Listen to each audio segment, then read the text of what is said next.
This is Andy Gutierrez from StarWars.com, and you are listening to Coffee with Kenobi with Dan Z. This is the podcast you're looking for.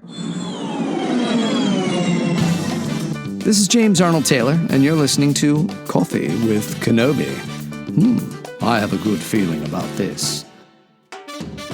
Joining us today for a cup of coffee to break down the first episode in the book of Boba Fett are two legends in Coffee with Kenobi and podcasting. Cory is nodding his head. Yes, he agrees with the moniker, and he should. We've got the co-creator of this little show here, Mr. Cory Clubb. Hello, and Happy New Year. Yes, Happy New Year to you. Absolutely. Yeah, we're on the cusp of the ball dropping and going into the new year. We've also got with us the co-host of CWK Prover alongside myself and Cory Clubb, Mr. Tom Gross. Hello, everybody. Great to be on the big show with both of you. I mean, geez. I mean, Yes. what a distinguished people. Menagerie. Well, it's a trifecta Yes, the Yeah. creators of Coffee with Kenobi together, and including me. Awesome. Thank you so much. Our Star Wars tricycle keeps on chugging along at the end of 2000. Week. Very good. So we're going to talk all about the book of Boba Fett, the first chapter, Stranger in a Strange Land. So we're going to do what we typically do when we review these shows on Disney Plus or on Disney or wherever they show up. We're going to give overall impressions and a letter grade. We will start with you, Cory. Overall impressions and a letter grade for the episode. Oh, Or how about this? You know what? Yeah. Throw in there, sprinkle in there, if you will, Drizzle, my if friend, you will. Yeah. your expectations for this series before you saw it. So expectations first, and then overall thought and letter grade. Yes, sir. Got it. So yeah, expectations of this series. You know, we knew Boba Fett coming out of season 2 of Mandalorian, of course, and for some reason, I had sat down and was looking through season 1 Mandalorian, the art book, and reading some of the stuff there. And I remember hearing, maybe it's part of me, maybe it's a celebration when they first introduced the Mandalorian series, was this was originally supposed to be a Boba Fett series, and they were trying to introduce a TV series and roll it off with Boba Fett. They felt that was just a little too much, and they wanted to try something new and exciting, and went ahead with Mandalorian.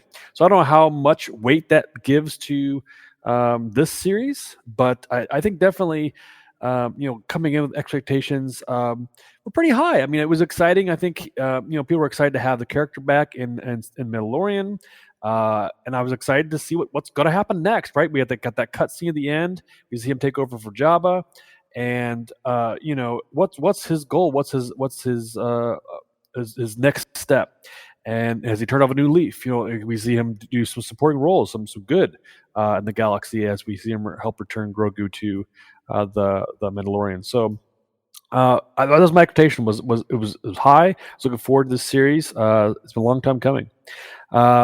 This episode, I was a really key introduction. I think having seen him in the series, Mandalorian, we want to know, hey, what happened? What were all these things? How did he get here? He's scarred up. He's lost his armor. We hear parts of those stories, whatnot, and he gets his armor back in Mandalorian, but we get the full story here, and I thought that was really nice. And letter grade. So, boy. So you liked it? I liked it, but my letter grade is going to be a B-. Okay, good. Well, I'm sure we will get into that as we explore this episode. Tom, What about you? Yeah. My expectation coming into this was very high, of course. I go back to last December when The Mandalorian wrapped up and we got that little end scene where he walks into Jabba's palace and essentially does a very violent takeover. And boy, how excited I was when that happened, and thinking, oh my gosh, a whole year to let this simmer. And so I spent the last month or so rewatching, actually I spent this year, but especially this last month or so, rewatching The Mandalorian season 1 and season 2. I kind of did a marathon of finishing season 2, because once Boba Fett showed up, I didn't want to stop. I wanted to try to get that as like one story. And so I didn't stop it in those last 3 episodes, where once he makes his like facial appearance, not where he the one where It's Fennec 3. Shand Yeah. is shot and left for dead. I didn't start there. It was when when Grogu's sitting in the temple connecting with the Force. That episode to tragedy. the end. Yeah. So I rewatched that to try to recapture that excitement. And I say try, and I didn't really need to say try because it did. It recaptured that same feeling I had for what is this Book of Boba Fett going to be about. I had some expectations, and I have to say about everything that I felt I needed from a Book of Boba Fett story. Gosh, I got it in episode 1, and so my initial reaction to this first episode, it was wonderful. It gave me exactly what I wanted, which was how is he still here? And we got that answer like right away, almost. I mean, there's still more flashback to be told, I believe, but essentially, we all were like, how does he get out of the Sarlacc? How does he get off Tatooine? How does he, what happens to the armor? So everything that happened, I felt like in episode 1 kind of pieced that all together for me. And so, Cory, I'm kind of surprised that you're B minus, but at the same time, I'm not, because what I didn't get from episode 1 is what is his goal. And I mean, it's a 38-minute episode. So how much can we possibly get in there other than we got lots of flashback, and then we got a little bit of current day, his beginnings of, he's processing or helping people process that he's in charge. And so we get a little bit of that. A little conflict is introduced. So I'm going to give this a B+. I felt a little just slightly underwhelmed to not give it an A. But again, because it did everything that I was kind of expecting from the first episode, I gave it a B+, really solidly. And I could change to an A depending on our conversation. But certainly right now, I feel really confident with that B+. Oh, I'm glad. Well, as was what usually happens when there are 3 people talking about, we usually have 3 different perspectives. My feelings before this show started, I've said many, many times that Boba Fett has never been my favorite character.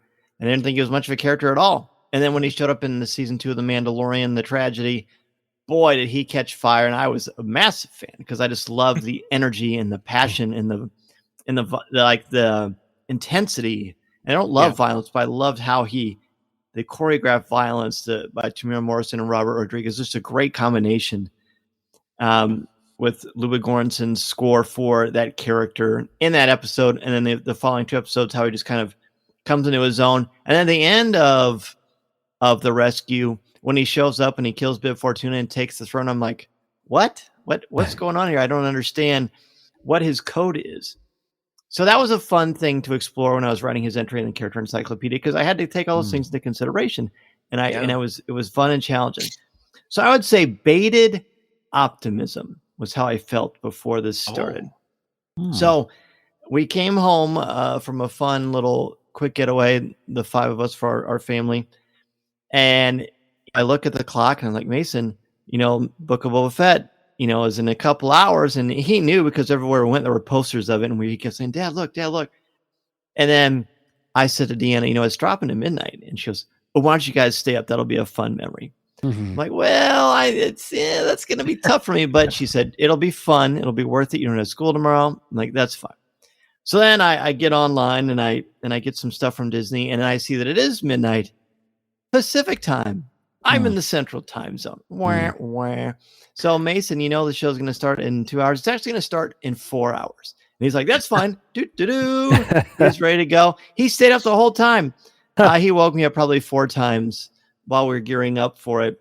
And then 10 minutes till 2 a.m. He says, Dad, it's 10 minutes. Think you can stay up? I'm like, yep, I will. So I stayed up. I watched it. I posted some stuff online. I crashed. And I'm going to say overall, I thought it was fine. I'm going to give it a B, probably an 84% to be precise. Oh, okay. It did not blow me away. Is it fair to expect a lot from a premiere episode of a series? I don't know. I mean, if I look back to my expectations and my thoughts of the original Mandalorian episode, the first one, when they introduced the character, I liked it. The ending blew us away with IG-11, and then, of course, the appearance of what would soon be known as Grogu. That was groundbreakingly cool. So it's not fair to put that on there to expect a big wow at the end. I didn't expect that. What I did expect were other things that didn't happen. We're going to get into that throughout the episode. So I say I liked it. I'm hoping that it will flesh itself out as we go along. And it did benefit from a second viewing, but I'm going to give it a nice, solid B. Let's talk about the intro. Right away, Cory, you mentioned this. I think you both did. But we see right away the escape of the Sarlacc. And I want you both to weigh in on sort of how that was told and finally get to see this happen on the silver screen. Go ahead, Cory. Yeah, I know. Being a longtime Star Wars fan, this was how he originally escaped in the Legends series. It was kind of in a short story. I think was it Star Wars Insider? I could be wrong on that. Or a comic book. I'm mixing things up now, but that was kind of like he escaped from the Sarlacc pit, and that was kind of. But it's since gone into the Legends pile, if you will.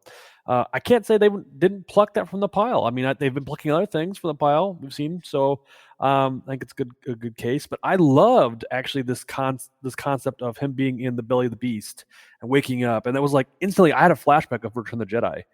For me, and I was right back in there. I was like, okay, this is great. This is a great little condensed scene to see what was happening. Here he is right after Return of the Jedi. He's fallen into the pit and swallowed up and has to escape.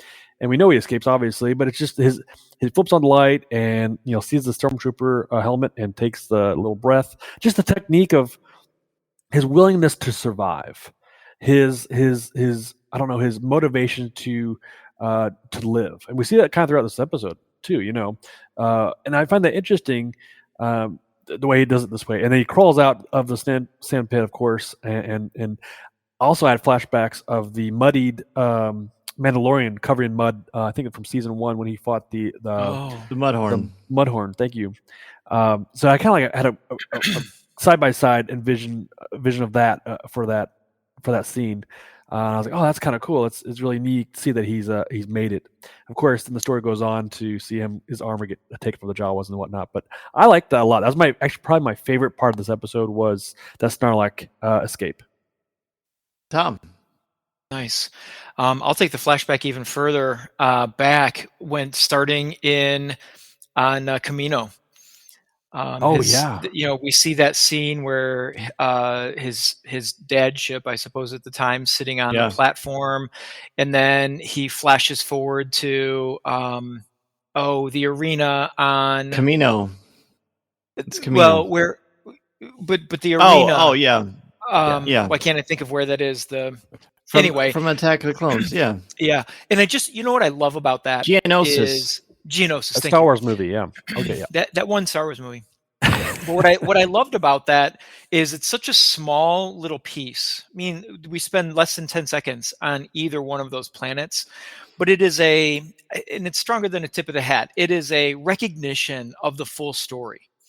And I really like that. As a viewer, it grounded me to where does he come from? I mean, he makes a big point in The Mandalorian of making sure the Mandalorian knows his background, shows him his chain code. This is where my father was. This is where the armor came from. This is how, and so he makes a big deal about his background. And so it only makes sense that in this opening episode of Boba Fett that we get that history again. And they only had to do a little bit to bring that in and to ground us.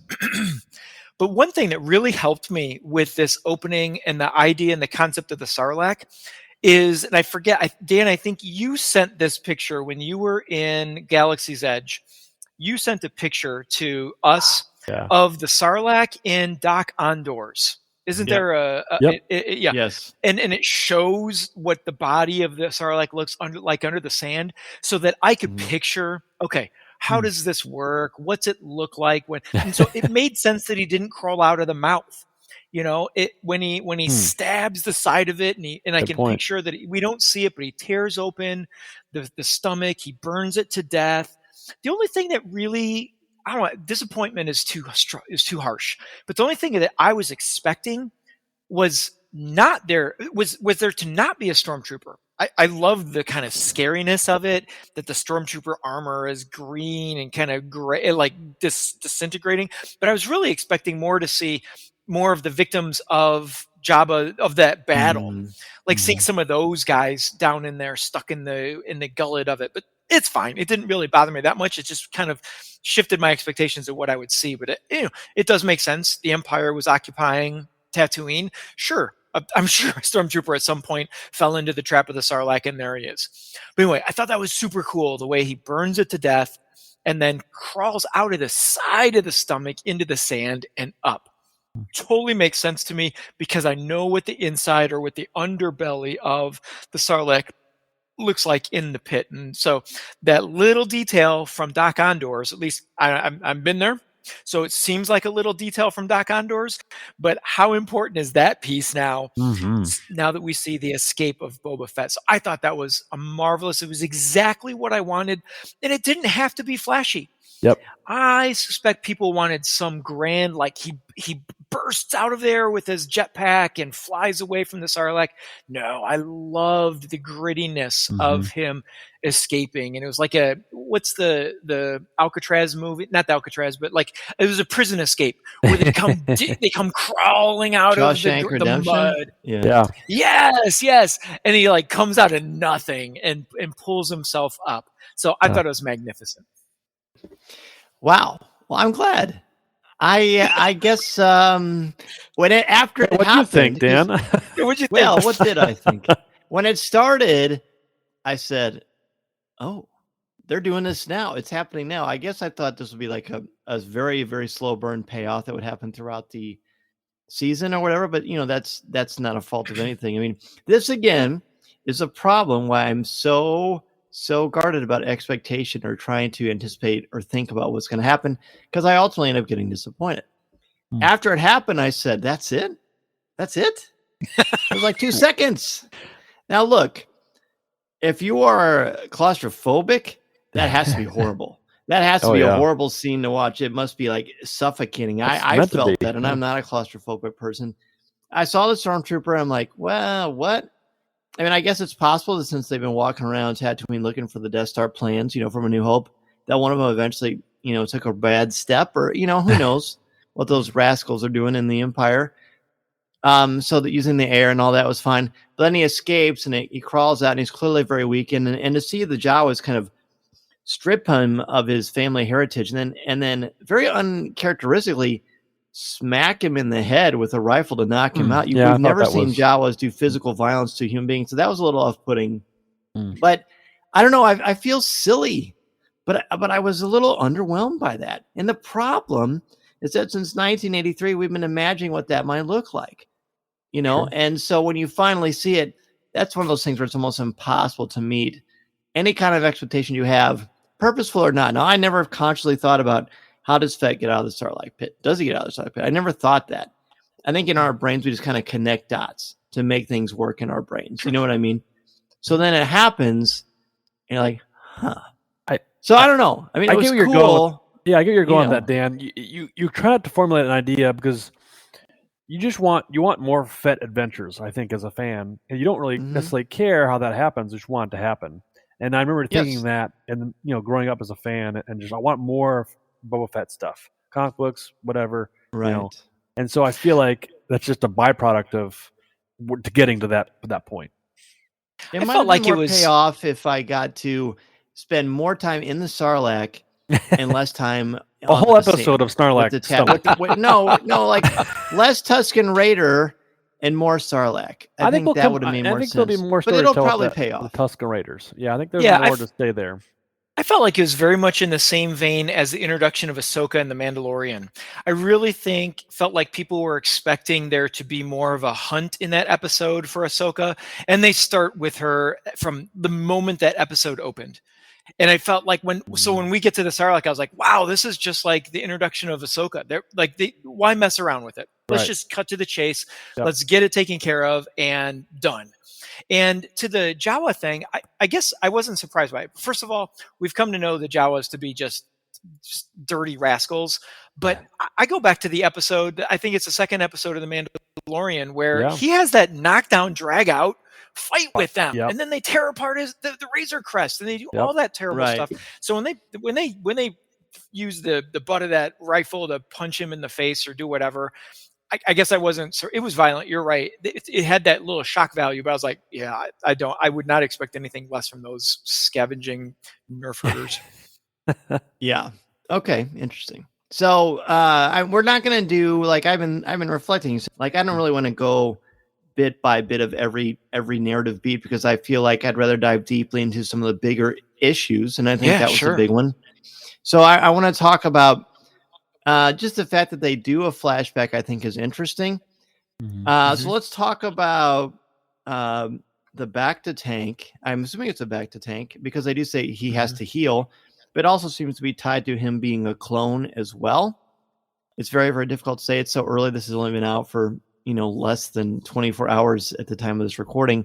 So let's talk about that and the tributes that came in and Boba Fett establishing himself as, the grand poobah of Tatooine right away. So Corey, go ahead. Take either one in either order.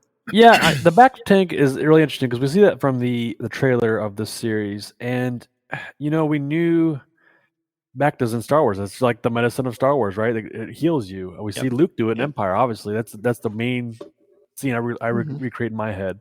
But as far as like the memories, him flashing back as he's healing and whatnot, it made me think of Vader a little bit and how he has to kind of sit, I guess, in his little, what do you call it, his little healing bubble or his armor bubble, where in Empire we see him with the helmet on it.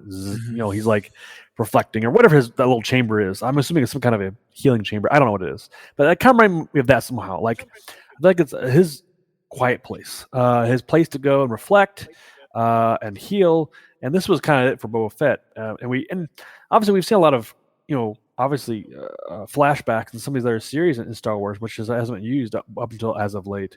So it is interesting to kind of reusing that motif of like retelling a story.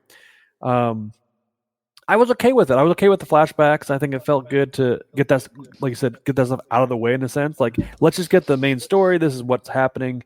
Let's get there. And as you said, he gets to the folks coming in and paying their respects. And instantly that scene really put me off because the throne room was empty. And I was like, man, this seems weird. Like, okay, Jabba's no longer, Bib Fortuna's gone. I want to know, like, what happened to this hustle and bustle of the music and the dancing and all the creatures. And I was like, where'd everybody go? I mean, does he have to reestablish everything now? Nobody just like, I just feel like he went to that mayor. They went to that mayor guy, whoever that is. Yeah, the mayor guy Well, no, it's the mayor's major domo came and spoke for him, and basically asked for him, so exactly. So it's like there's a lot of mystery there, but also it's like, well, apparently the struggle is real, if you will, in the sense of we don't know who's ruling Tatooine or what kind of issues are going on politically, underworldly, or whatnot. So we're getting a taste for that. I think Boba Fett doesn't either. I mean, he's just like, hey, I'm back. Oh, by the way, what's going on? How do I do this thing? Like, this chair is nice, but what am I doing? And I feel like that we instantly get this idea of like, dude, you shot a dude point blank. Very, you committed murder, obviously revenge of some sort. But now, what is your goal? What's going on here? What's your plan for sitting this chair and getting these tributes? Because of Jabba, you're riding his coattails in the sense of how he did things and trying to establish what there's never really laid out necessarily. I see Dan looking off coyly off of as he's got thoughts. I know he does, but yeah, that's how I kind of took those scenes and those thoughts, because this is the underbelly of Star Wars. We don't get to see a lot of this stuff necessarily. We see it every once in a while in some of the films, but this is where it's getting icky, if you will. And I want to see how that's run. And I will say one last thing is I do respect the fact that this is all taking place in Tatooine, so I can wrap my head around some of these areas, Mos Eisley, Espa, the other ones, Espa, thank you, and some of these other places. So it is nice to keep it in this focus on this planet. Agreed. I really like that aspect as well. And I have an answer. I think I might have an answer to why is it so? Why is the throne room so empty? Where did they all go? They all died on the sail barge. Oh, that's Yeah. true. Yeah, that's there was an true. incident. The party moved to the sail barge. That's right. That's true. I mean, yeah. I don't know how Bib Fortuna survived. I mean, Cerebro certainly some of them. Yeah, Some of them. he was on there, wasn't he? Some of them Bib Fortuna survived. ate some of the people, apparently.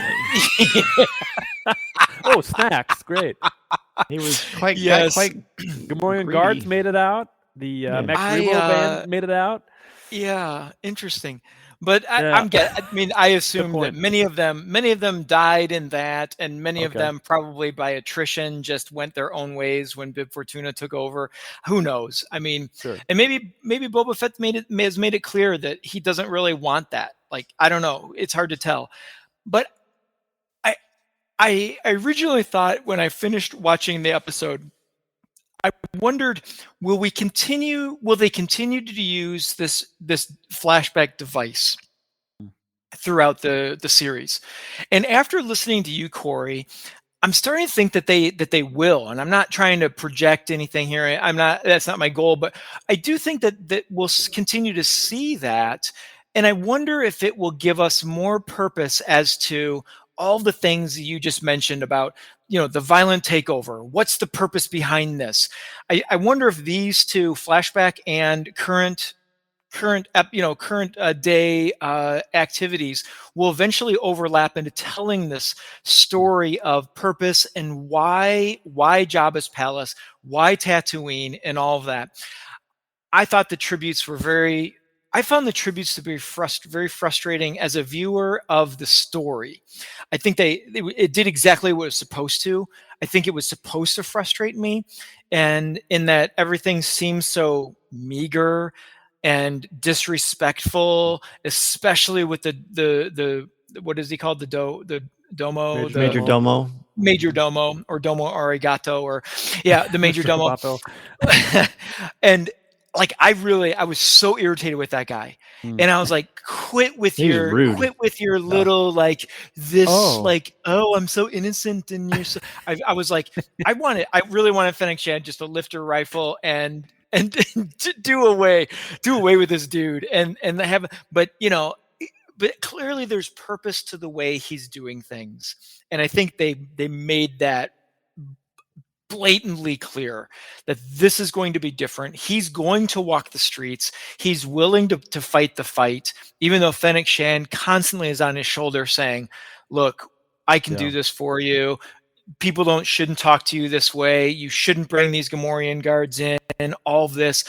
I think that's what is giving me purpose to want to continue with episode 2 and on, is what is the purpose now?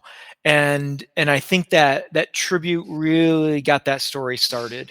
And I think you also, when you put that together with the trailer, where there appears to be, they're sitting at the table with all of the crime lords, I guess, that Jabba used to be in charge of. And they're like, well, what keeps us from taking you over? And so when I put that together with what I just saw, what is the deal? What is the deal? And that's what makes me want to keep going. Sure. The notion of tribute, I think, is fascinating. And being a big fan of the Godfather films and that sort of concept of what it means to be a crime lord and how you show respect and how you show tribute and what that actually implies. So the first two, the Aqualish was a fun one. We really need an interpreter droid, and then the Trandoshan, even when they're talking nice, it sounds like they're threatening. I enjoyed that. And then that Twi'lek was so smug and condescending and patronizing. And yes, anyone else would have like killed him. I thought Fennec Shand as a character took kind of a step backwards, because she was only about, do you want me to kill him? Do you want me to kill him? And like, she almost had no purpose other than to be like, I'm violent. And I hope that they flesh her out more, because Ming-Na Wen is too good of an actor not to get more scenery to chew up. And she actually shows more personality and well-roundedness in the Bad Batch, I think, than in this episode. Now, again, it's only one episode, so I remain open-minded to the possibility of more. But the fact that Fett allows that insult shows, by the way, his immense confidence. To me, if you can be insulted and treated like that, but still take the high ground and still carry yourself with a gravitas. When he stands up and Tamara Morrison puts his full height out there, wearing that glorious armor, there's like a vibe. There's a power to that. There's a clout to that I think is very commanding and interesting. And then when they go to visit the mayor, and why aren't people carrying you down the street? Because I walk on my two legs. I'm changing the game. I'm changing the rules. We know as a society, when you try to change status quo, you get a lot of pushback, and people don't want to play that game. They want to do what's familiar, even in the context of a criminal organization or a criminal construct. So I think that's interesting.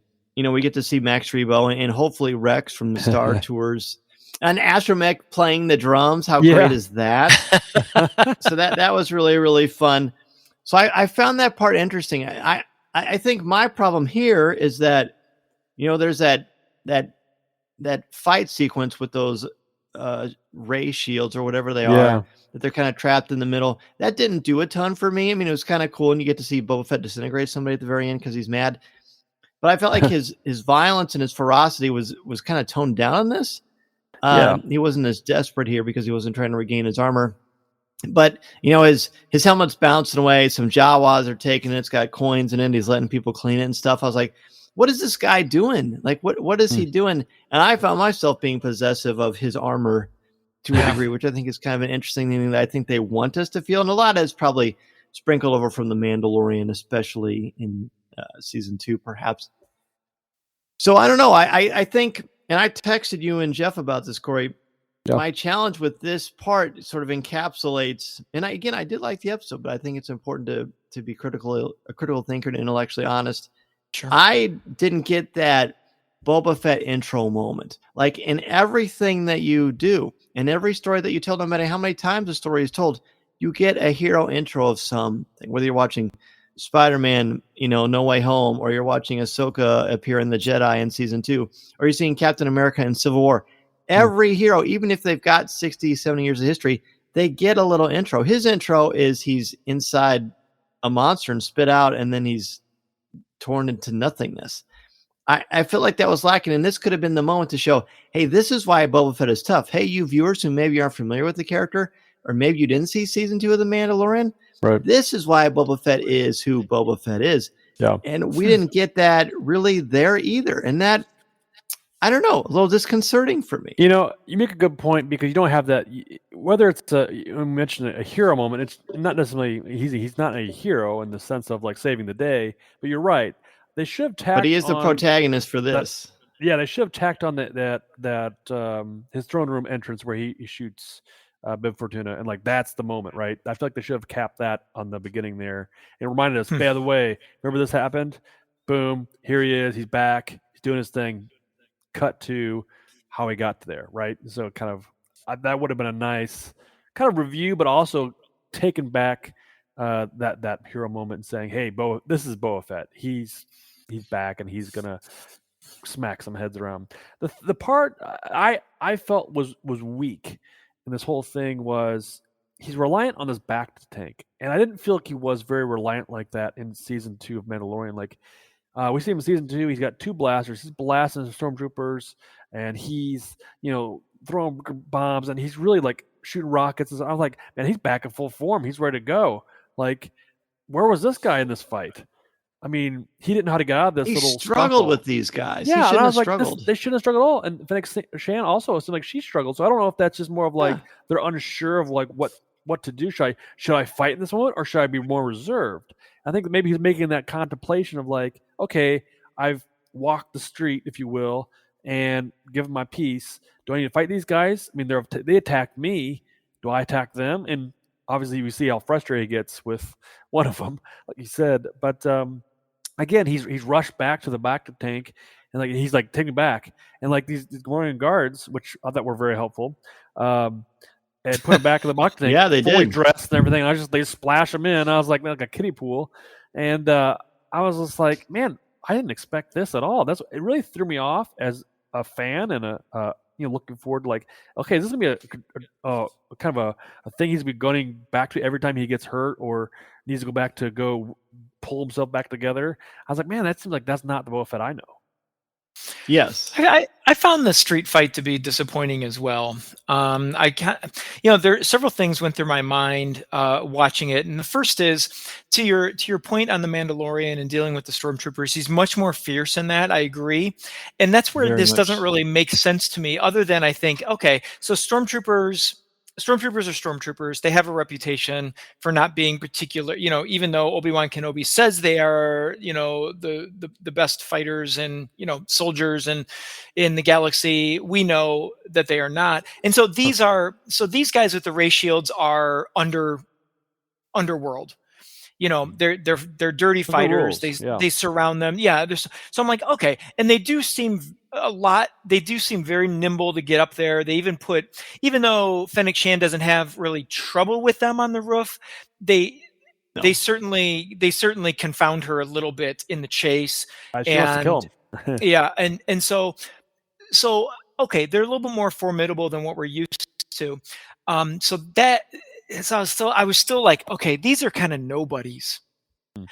And so why? And I was like, okay, so then I went to Cory, your point of, well, he's the crime lord. Do you fight in the street? Do you not? Are you kidding me? You think Jabba would think twice before fighting in the street? Right. My gosh, he would go at it. This is the underworld. So that didn't make sense to me. The only reason, I mean, this is so silly. The only reason I can think that they put him in this position and made it difficult for him is to show the loyalty of the Gamorrean guards. Yeah, that's the only thing that made sense to me as to why, like, the Gamorrean guards kind of had to come to his rescue, and we had question about them because they were found deserting Bib Fortuna or whatever it was. And so I'm like, okay, but that seems like a really sort of weak device to show there's loyalty. I liked that aspect of it, actually. As soon as they kneeled in Jabba's palace, in Fett's palace, I'm like, okay, these guys are in. So the fact, I think that is essential to show that, because they even say, do you want us to take these things outside and bathe and feed them like they're animals, like they're horses? Yeah. He's like, no, they're fine here. And I think by him showing that since they're like the lowest on the totem pole, not necessarily looked at as sentient as other creatures, and he treats them with that kind of respect, and they have his back. To me, that shows that his philosophy can work. And it has to start at the bottom. I like that, but I also think the reason it's not effective. Sorry about that, Cory. I think the reason they aren't as effective is because, for maybe the first time that we have seen, they're pulling their punches. He even says, "Don't kill him." So I think one of the reasons they do struggle is because they're having to fight without killing. Now, why they don't want to kill, that's probably going to show up in the next couple of episodes. But I do think it's worth mentioning. Yeah, that's a good point. Yeah, I like you said that he decides to spare them after two rulers had them underneath they were loyal to the other two rulers. So now he's saying basically, I have the option to kill you. Like, I can kill you guys, and I should decide not to. They prove their loyalty, and maybe that is like a working from the ground up type thing, building this empire, building whatever he's building. Yeah. That's the thing, is like he doesn't establish that to begin with. So it's like we're going off of other characters they're coming into the picture, like saying, okay, I guess this is the way he wants things to go. Like, I feel like he's just trying to figure things out, and that's what bothers me. And because whenever I think he knows he needs to have a goal. Yeah, I think he has a goal. I don't think so. And we just don't know what it it is. His tributes coming in, and he's like, what do I do here? And he's like, he's changing the game up where he walks and meets those the other she wasn't the mayor, was she? She was just another no, like a casino owner or something. Yeah, like a business owner or something, and like met them, respected them, and said, "Hey, I'm here for respect. I'm here to come to face." Obviously, like you said, working his way up to the other crime lords or whatever, saying, "Hey, I'm going to give you respect. You give me respect." Versus, I think he totally knows what his plan is. He's not. He is prepared. We don't know, but he's prepared times a million. Well, like you said, and the frustrating part is that we don't know what his purpose is. Well, we don't know what it is. Yeah, and it's not conveyed. Frustrating. Yeah, it is. Well, he said he came out a changed man or something like that, or I don't know. But this whole experience, something like that. So it's to call back to his time with the Tucson Raiders, which was another interesting timeline. Yeah, I want to get to that next. Yeah, I can jump on that. His time. Well, actually, I want to say something real quick before we get into that. For one thing, You thought Anakin Skywalker didn't like sand? Woo! I'm pretty sure Boba Fett takes the cake. Let's talk about the flashback. Star Wars is, years ago, it was very common. Star Wars doesn't do flashbacks. It just doesn't happen. But it did with The Mandalorian a little by little. Now more than we've ever gotten it. And the majority of the episode is about his slow, torturous,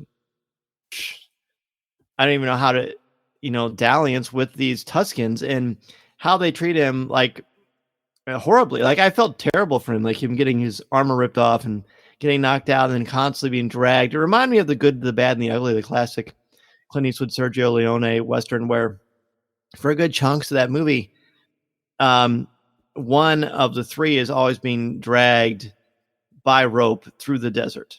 And so that was clearly a Western flashback. And we're going to, Stranger in a Strange Land. It's a very common idea here, an archetype of a Western style hero. So we're seeing that carried over from The Mandalorian, but much more of the gritty aspect of things and much more, the blood, the dirt, the sweat. I mean, how could you not feel like, no wonder Tamir Morrison being inside that Sarlacc and then being out in that brutal twin sun for so long. No wonder he looks so aged. Yeah. By the time we meet him in beginning of season 2 of The Mandalorian. So let's talk about the captivity. And, let's save the final fight for the end. In fact, why don't we just take a quick break and we come back? We'll talk about the majority of the scenes with the Tuskens and Boba Fett. This is Coffee with Kenobi. This is Vanessa Marshall, and you're listening to Coffee with Kenobi.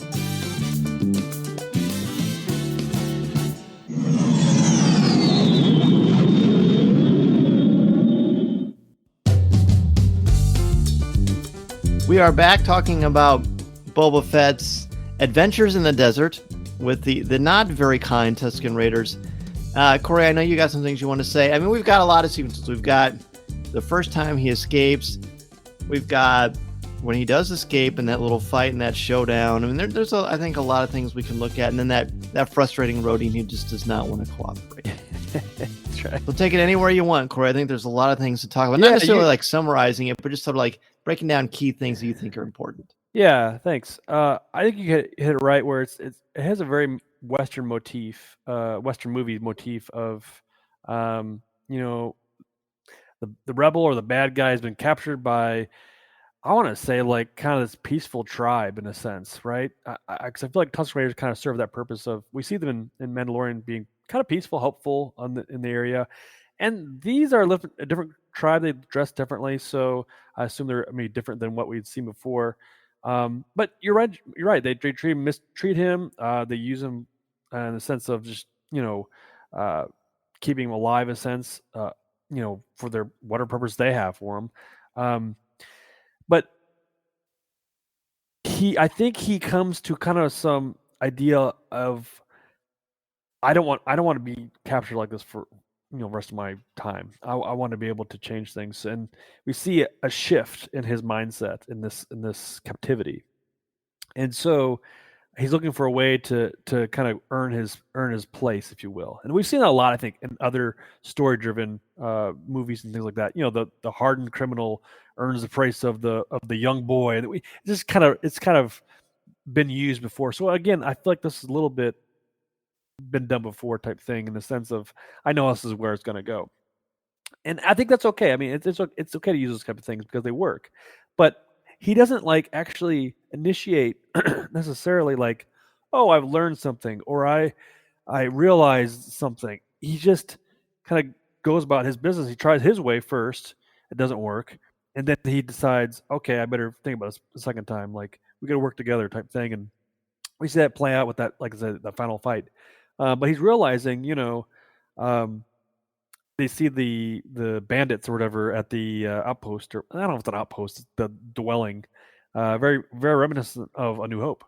And I think in that moment he realizes something, like, hey, this is something else is going on here. Like these people are doing bad things, and do I still want to be a bad guy?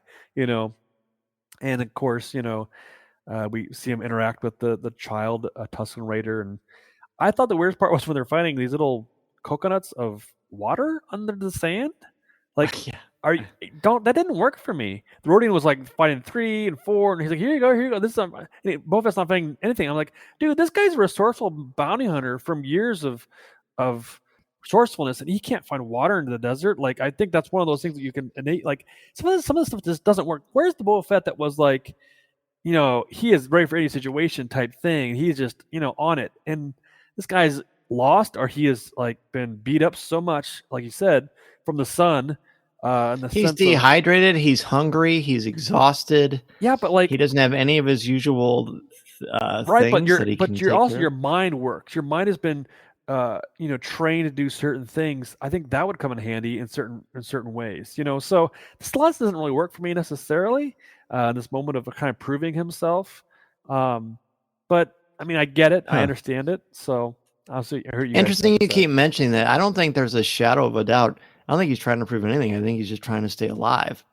I think he fully knows who he is. We just don't know what his deal is. But I think those are very separate ideas. I don't know. Interesting. What do you think, Tom?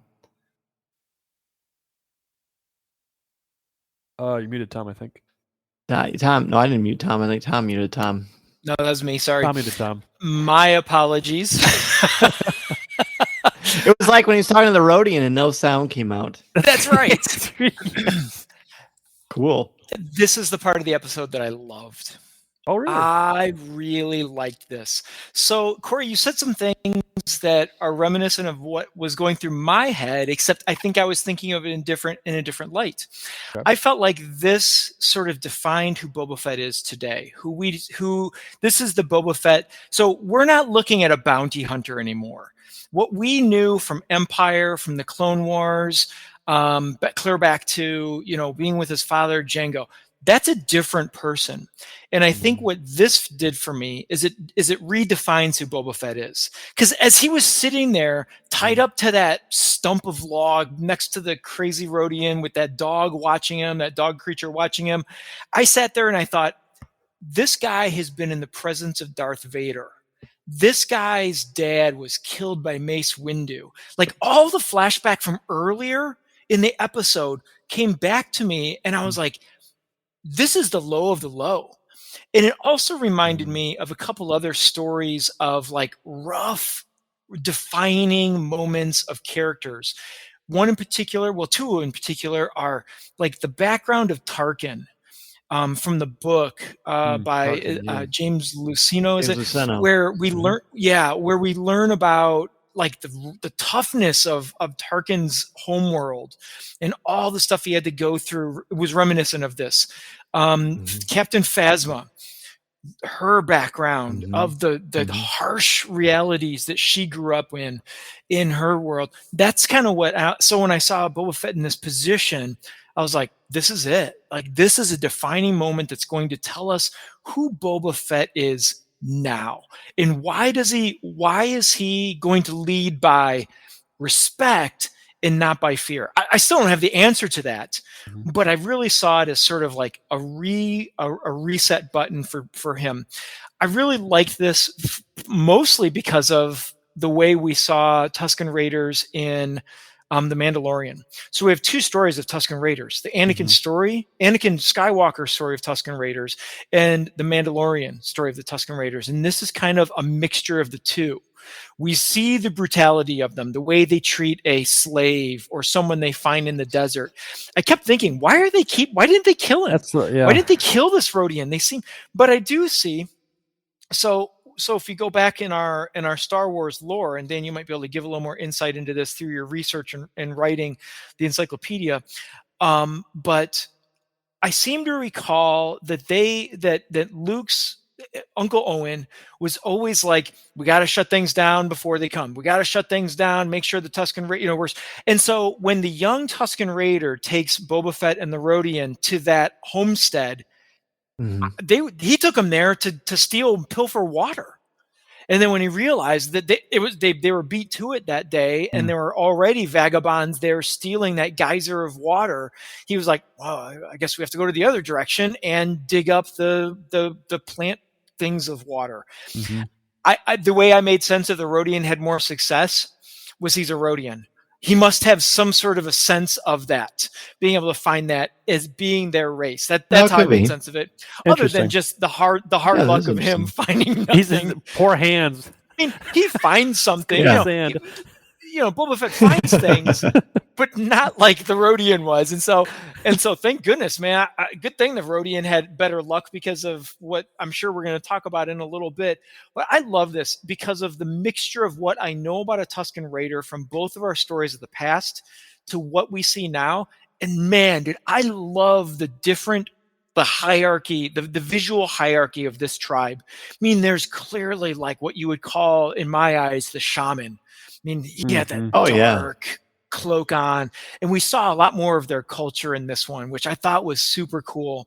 And I'd love to see more of it, and I hope we do, because I want to see how he gets out of this. Clearly, at the end, I don't want to jump too far ahead, but we see that he makes some we'll get to that. inroads in not claiming the victory and all of that. But yeah, so I love this for all of those reasons. I thought it was I really highly recommend that you everyone listening watch The Good, the Bad, and the Ugly. I mean, it's one of the greatest Westerns ever made. But you can tell there's so much inspiration that goes into this. I was very baffled, like you guys, by what do they find? Did someone bury a bunch of canteens? Is this supposed to be an organic water storage thing? It's a moisture farm, so I don't know how that works, and I'm not meant to know how that works, and eventually that will come out. Who knows? Maybe they'll be selling something like that at Galaxy's Edge someday. I don't know. Up yourself. I mean, probably. Yeah. Hopefully it's a Rodian to help me suck them up. But what I think some important things from those particular sequences. One, I think we see this a number of times. Boba Fett does not hit children. He refers to that young Tusken as a youngling.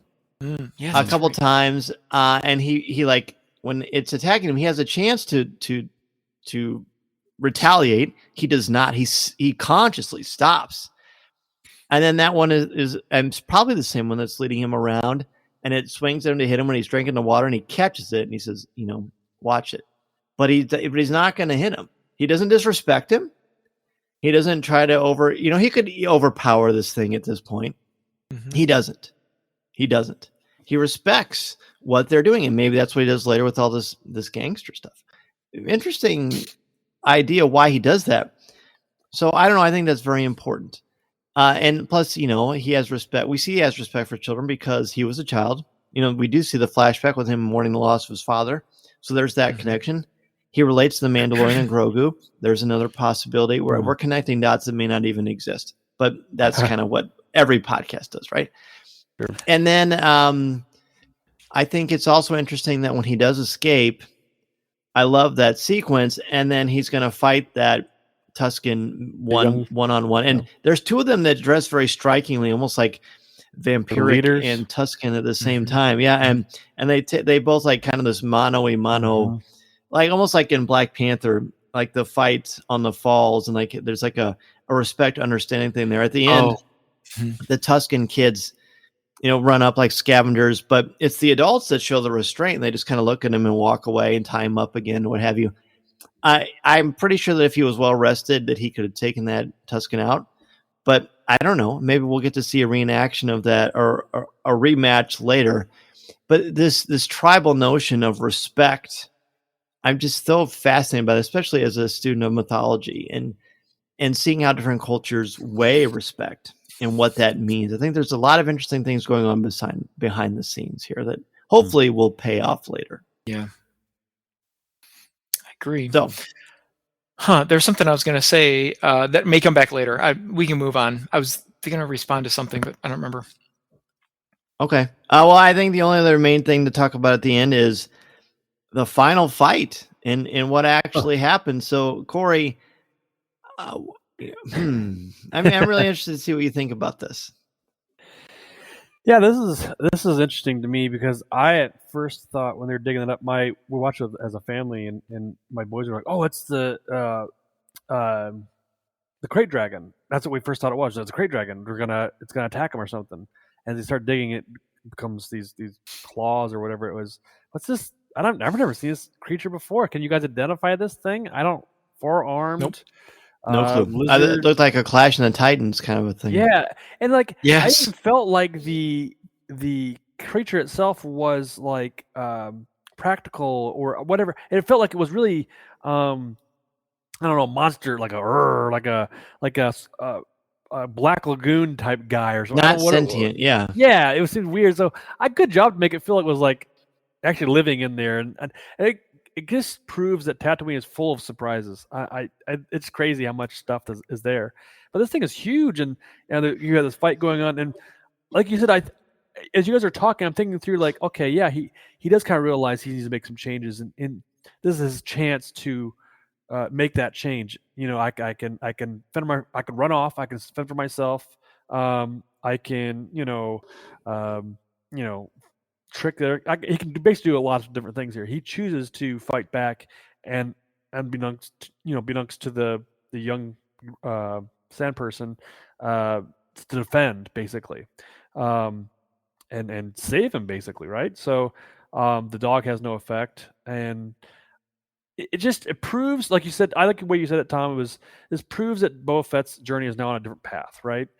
And I was surprised to see that the monster's head had been taken off. I didn't see Boba Fett do that. I didn't see the child do that. Like I felt like, oh, that was pretty gruesome. Like obviously it was kind of like a host of like saying, hey, we conquered this thing and we're gonna bring it back as a trophy. It was a trophy of sorts, right?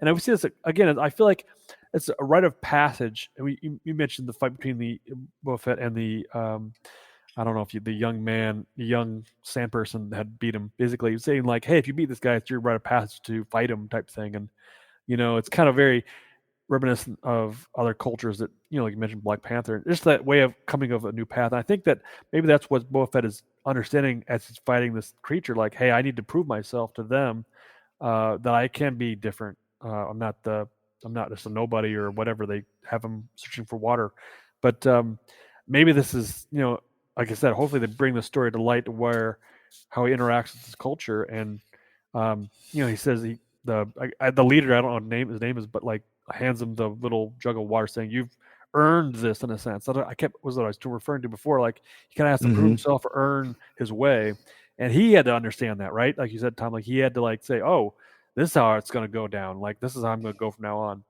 But I do kind of feel like, I don't know, he has more tools at his capacity to do other things too, where I'm like, you're just gonna forget your old ways and not do that at all. Like I feel like maybe that we'll have to come see why he chooses violence and not violence at certain moments in this story. Yeah, and I think that's where our slow burn is coming. Hopefully. Yeah, that would be the payoff, I think, is to recognize that. I love this scene as well. I thought it was a great ending. It was a surprise as the Rodian was wiping the sand off of the scales of this.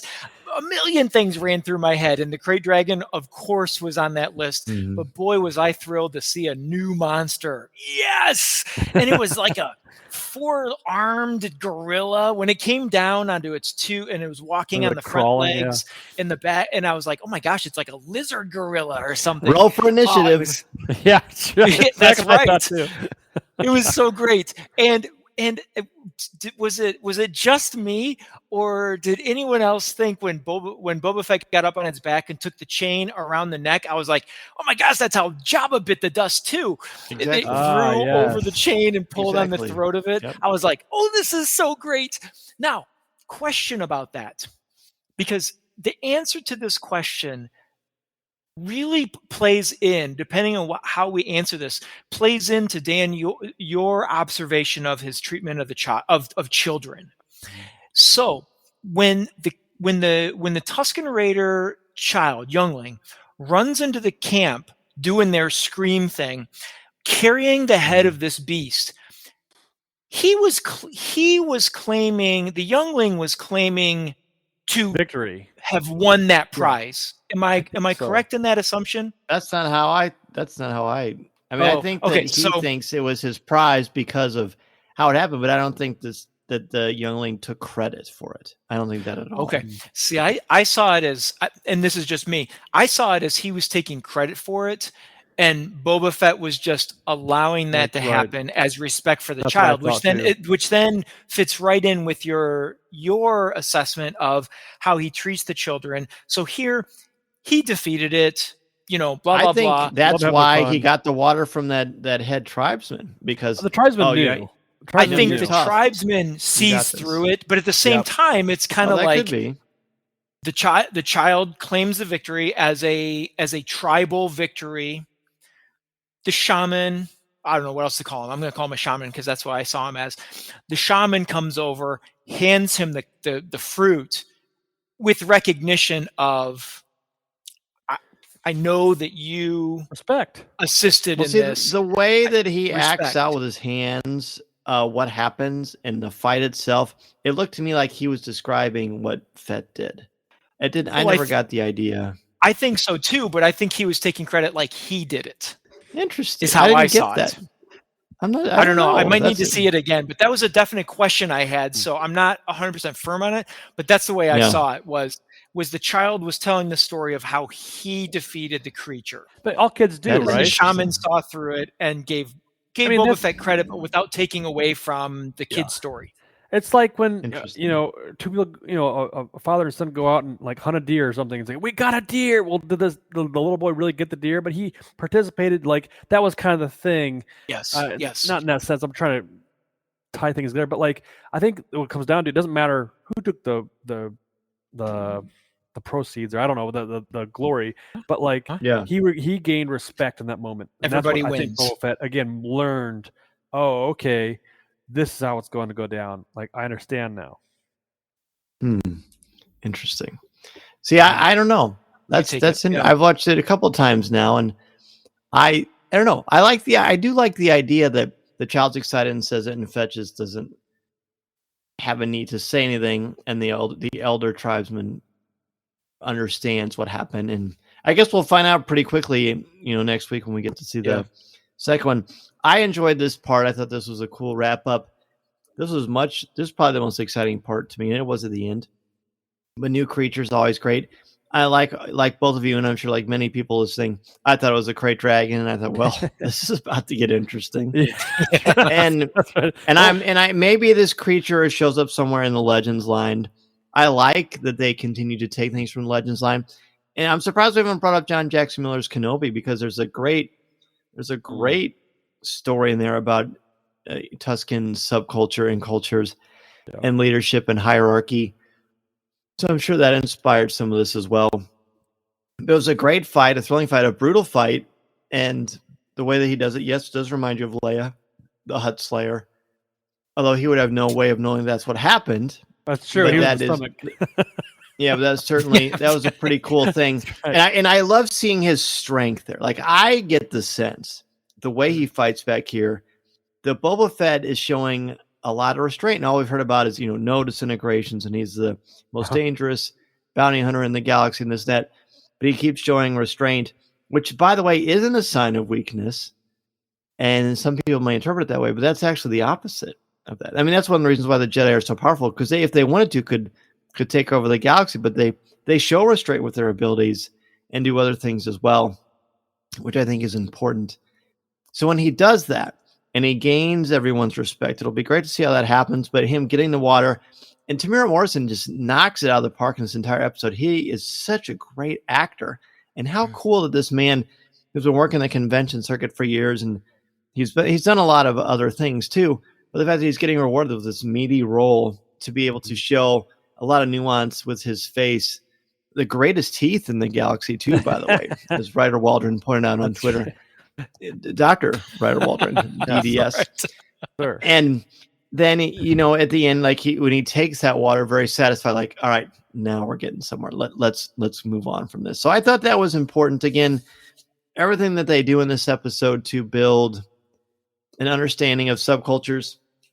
And these Tuskens, to me, were much less civilized or much less kind than the ones in The Mandalorian. But maybe that's the point. I think the Jawas are different too. The Jawas we see in chapter 2 of season 1 of The Mandalorian, the Jawas in A New Hope, these Jawas, the different kinds of Tuskens we've seen throughout Star Wars, just because you're the same species or have the same belief doesn't mean you do things the same way.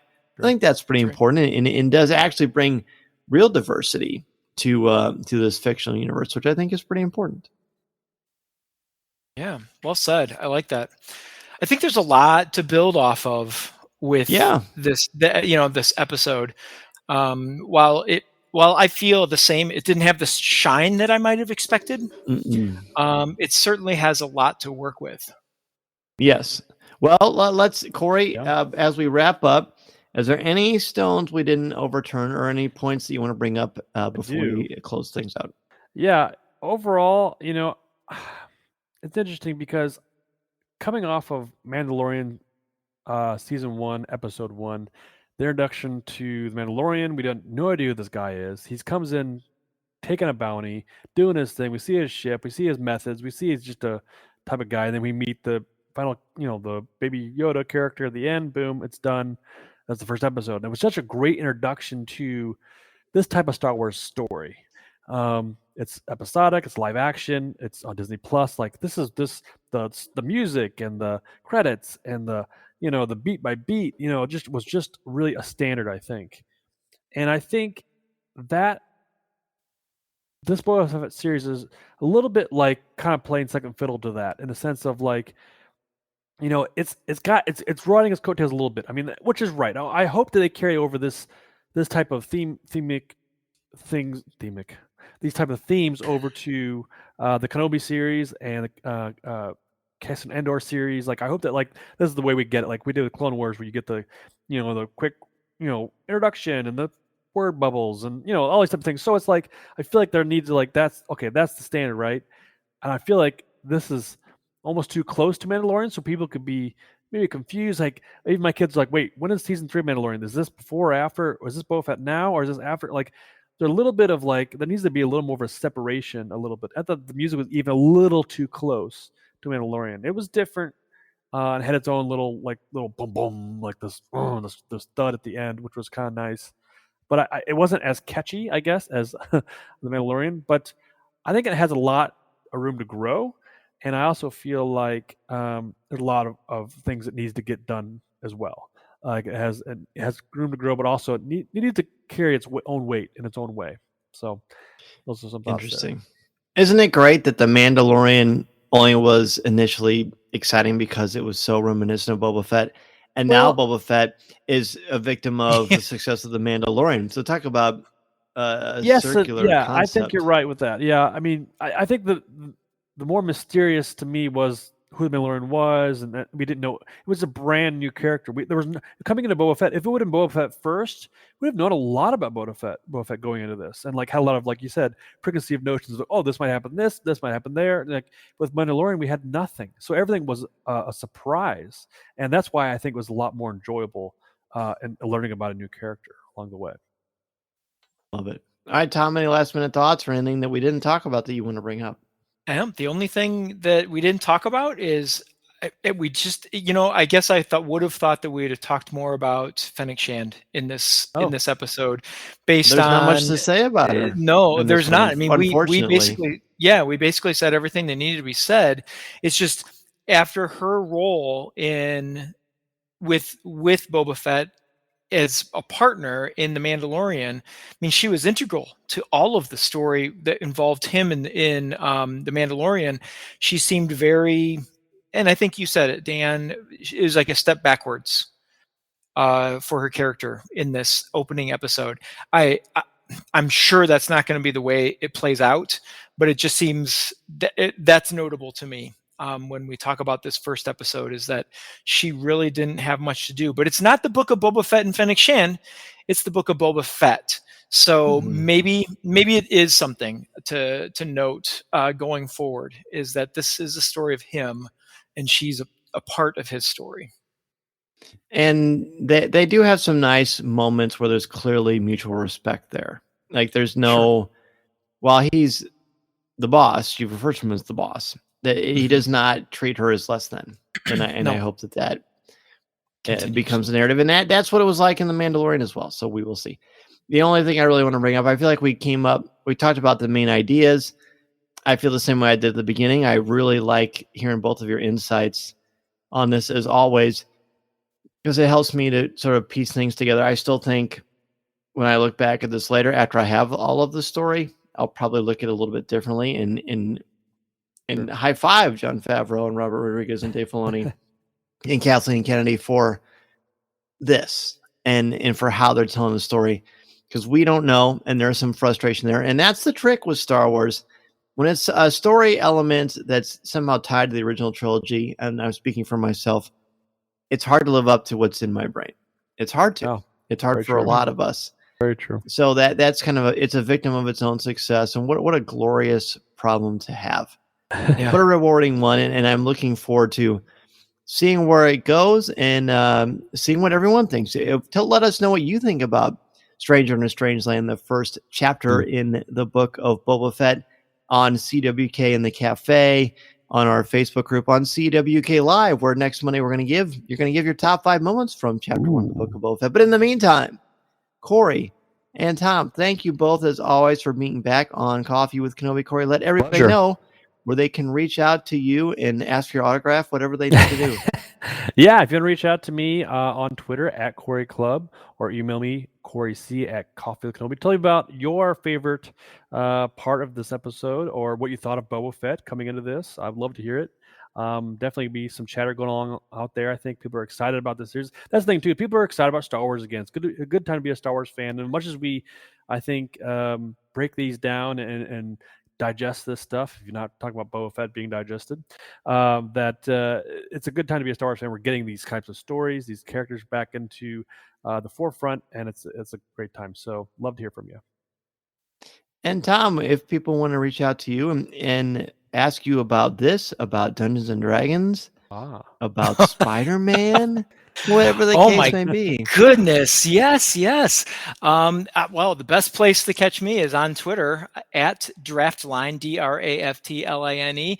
Love to hear your thoughts about this. It was really exciting to be on Twitter today. To see the people, it's like the Star Wars fans in dormancy, because they came out in droves in social media today. So yeah, Twitter's the best place. But if you do want, there's so much. When I think about like a Dungeons and Dragons crossover, there's so much from this, from the monster to the fighting to Tusken Raiders. You can catch me on Teachers in the Dungeon podcast, and we have Twitter there as well, Teachers in the Dungeon. So join me there for the conversation as well. This podcast is not endorsed by the Walt Disney Company or Lucasfilm Limited. It is intended for entertainment and informational purposes only. The official Star Wars website can be found at www.starwars.com. Star Wars, all names, sounds, and any other Star Wars related items are registered trademarks and or copyrights of Disney and their respective trademark and copyright holders. All original content of this podcast is the intellectual property of Coffee with Kenobi unless otherwise indicated. This is the podcast you're looking for.